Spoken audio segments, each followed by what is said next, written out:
HSC লেভেলে English second পেপারে যে special use of words sentence পূরণে করতে হয়, অর্থাৎ স্পেশাল ইউজ অফ ওয়ার্ডস যেটি ব্যবহার করতে হয়, এটি ব্যবহার করার সময় প্রায় সময় আমাদের স্টুডেন্টদের তিনটা শব্দ নিয়ে খুব প্রবলেম তৈরি হয়, যার একটি হলো হ্যাভ টু, দ্বিতীয়টি হলো হ্যাড বেটার এবং তৃতীয়টি হলো উড রেদার। এখন এই তিনটি ব্যবহারের ক্ষেত্রে আমাদের বিশেষ পার্থক্যটা কি এবং কোন বিষয়ের উপরে খেয়াল করলে তুমি এটা সঠিক ব্যবহার করতে পারবে, আজকে মনোযোগ সহকারে সেই বিষয়টি দেখে নাও। এখানে প্রথমে হ্যাভ টু যখন আমরা ব্যবহার করব তখন আমাদেরকে দেখতে হবে যে হ্যাভ টু ব্যবহারের সময় যে বাক্যটিতে আমাদেরকে যেটা অবশ্য কর্তব্য, অর্থাৎ যে কাজটা আমাকে করতেই হবে, সেই কাজটি বা আমাদেরকে যেটা করতেই হবে, সেই ক্ষেত্রে আমরা হ্যাভ টু ব্যবহার করতে পারি। যেমন we have to educate our people to remove poverty from the country. I have to go there. I have to go to the station to receive my maternal uncle. এখন আমার আঙ্কেলকে আমাকে এখান থেকে আনতে যেতেই হবে। In England most school childrens have to wear a uniform. এখন এটা আমাদের দেশও, তাহলে স্কুল ইউনিফর্ম এটা তো পড়তেই হয়। তাহলে আমরা যে তিনটি বাক্য এখানে দেখলাম, দেখো এই তিনটি বাক্য এখানে কাজগুলো করা ব্যতীত আমাদের বিকল্প কিছু করার ছিল না, এজন্য এখানে হ্যাভ টু ব্যবহৃত হয়েছে। হ্যাড বেটার কখন ব্যবহার করব? হ্যাড বেটার আমি ব্যবহার করব তেমন ক্ষেত্রগুলোতে যেখানে বোঝাবে একটা সাজেশন।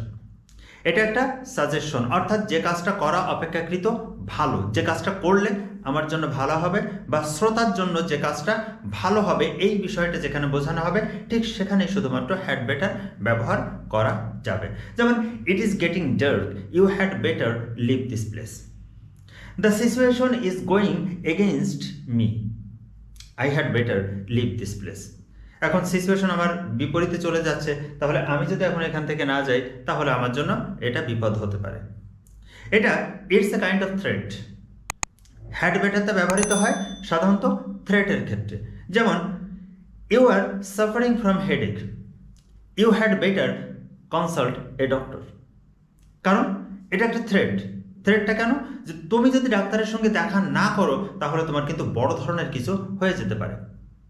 তাহলে এরকম যখন এরকম একটা থ্রেট বোঝাবে বা যেখানে একটা পরামর্শ বোঝাবে বা একটা সাজেশন বোঝাবে যে এই কাজটা করা অপেক্ষাকৃত ভালো, সেটি হলো হ্যাড বেটার। যেহেতু এখানে বেটার কথাটা আছে সেহেতু এখানে কম্প্যারিজনের একটা বিষয় কিন্তু এখানে আছে।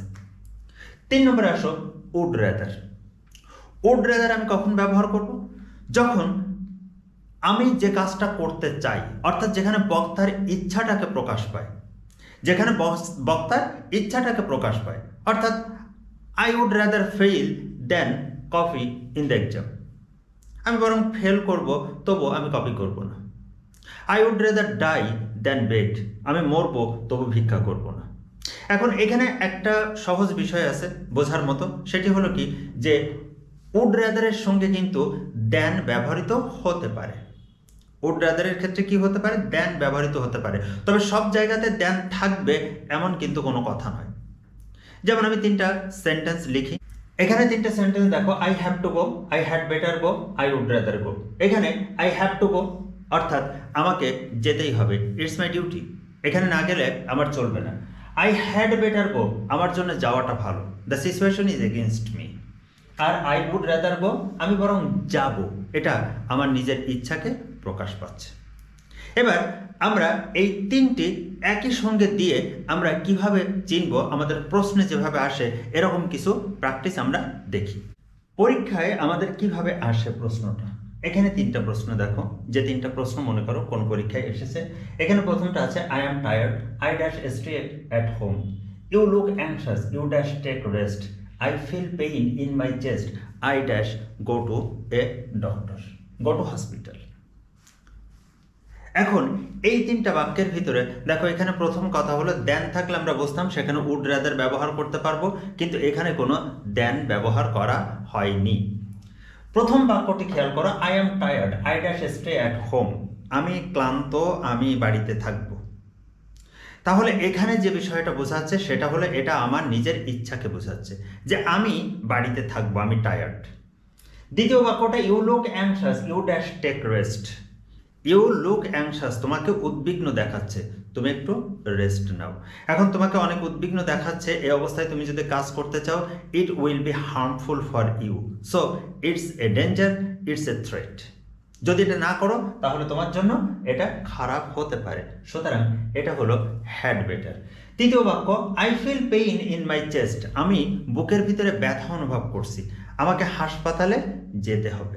এখন বুকের ভিতরে ব্যথা অনুভব করছে, এটা তো বড় ধরনের মারাত্মক কিছু হতে পারে, সুতরাং আমাকে ডাক্তারের কাছে হসপিটালে আমাকে যেতেই হবে, সেই জন্য এখানে হ্যাভ টু। তাহলে আমরা প্রথমটায় পেলাম উড রেদার, উড রেদার, দ্বিতীয়টায় পেলাম হ্যাড বেটার এবং তৃতীয়টা হ্যাভ টু। এখানে খেয়াল করো হ্যাভ টু, এটা কিন্তু যদি হ্যাভ টু দেওয়া থাকে তোমাকে এখানে হ্যাভ টুর পরিবর্তে হ্যাজ টু, এখানে আই না থেকে যদি এখানে হি থাকতো, মনে করো এখানে হি থাকতো, এখানে থাকতো feels, he feels pain in his chest, in his chest, এরকম দেওয়া থাকতো, তখন কিন্তু সেখানে কি হতো, সেখানে হি থাকলে সেখানে হ্যাজ টু হয়ে যেত। তাহলে এখানে আমাদের অপশনে হ্যাভ টু দেওয়া থাকলে সেখানে কিন্তু হ্যাভ টু থেকে হ্যাজ টু বা হ্যাড টু এটা ব্যবহার করা যাবে। আমরা আরও তিনটি উদাহরণ দেখি। Today is a rainy day, you dash not go to office, he has a bad headache, he dash go to a doctor, everyone dash work for the development of his country and so do I. এখানে তিনটি বাক্যের ভিতরে খেয়াল করো, today is a rainy day, আজকে একটা বৃষ্টির দিন, you dash not go to office, এখানে একটা নট আছে। এখন হ্যাড বেটার, উড রাদার এবং হ্যাভ টু তিনটার সঙ্গেই কিন্তু নট ব্যবহার করা যায়, ঠিক আছে, এর সঙ্গে সবগুলোর সঙ্গেই নট ব্যবহার করা যায়, তবে হ্যাভ টুর সাথে নট ব্যবহার করা যায় না, কারণ তখন লিখতে হয় don't have to, you don't have to do this, তোমাকে এটা করতে হবে না, I don't have to go there, আমাকে সেখানে যেতে হবে না, এখানে কিন্তু হ্যাভ টুর সঙ্গে ডোন্টটা আগে আসবে, তাহলে পরে যেহেতু নট আছে এখানে অন্তত হ্যাভ টুটা বসবে না, তাহলে উড রাদার বসতে পারে বা হ্যাড বেটার বসতে পারে। এরকমভাবে সেন্টেন্স যখন তুমি দেখবে 10টার ভিতর থেকে 3টা সেন্টেন্সকে আলাদা করে ফেলবে, আলাদা করে তারপরে তুমি বিচার করবে, দেখবে তুমি সহজে পেয়ে গেছো। তাহলে এখানে আমি প্রথমে একটা বুঝতে পারলাম যে এখানে আমার হ্যাভ টুটা ব্যবহৃত হচ্ছে না, তাহলে হ্যাভ টু এই দুটো বাক্যের ভিতর থেকে একটাই ব্যবহৃত হবে। দেখো হি has a bad headache, he dash go to a doctor. এখন এইখানে তার মাথা যন্ত্রণা হচ্ছে, ডাক্তারের কাছে যেতে হবে, তোমার মাথা যন্ত্রণা হচ্ছে, তুমি যদি ডাক্তারের কাছে না যাও এর থেকে কি হতে পারে, বড় ধরনের কিছু হতে পারে, সুতরাং এটা একটা প্রবলেম এখানে। তাহলে আমরা দেখছি দ্বিতীয় বাক্যটায় আমাদের ব্যবহৃত হচ্ছে হ্যাড বেটার, দ্বিতীয় বাক্যটায় আসছে হ্যাড বেটার। আর everyone dash to work for the development of his country and so do I, প্রত্যেককে দেশের উন্নতির জন্য কাজ করতে হয়, যে দেশের প্রত্যেকে দেশের জন্য উন্নতিতে কাজ না করে সে দেশ কখনো উন্নত হতে পারে না, তাহলে এভরিওয়ান হ্যাজ টু। দেখো এখানে হ্যাভ টু যদি আমার দেওয়া থাকে আমি এখানে কি লিখবো, হ্যাজ টু, তাহলে আমার প্রথমটার জন্য কি থাকলো, ইউ উড রেদার। এখন তুমি হয়তো যাবে না, you would rather not go to office, তুমি বরং অফিসে যাবে না। আশা করি বিষয়টি তোমাদের কাছে ক্লিয়ার হয়েছে। যারা এখনো চ্যানেলটিকে সাবস্ক্রাইব করোনি তারা সাবস্ক্রাইব করে অবশ্যই আমার সঙ্গে থাকবে এবং ভিডিওটি ভালো লাগলে লাইক দিয়ে বন্ধুদের সঙ্গে শেয়ার করবে। ভালো থাকবে সকলের শুভকামনা। আজকের মতো এখানে শেষ করছি। আল্লাহ হাফেজ।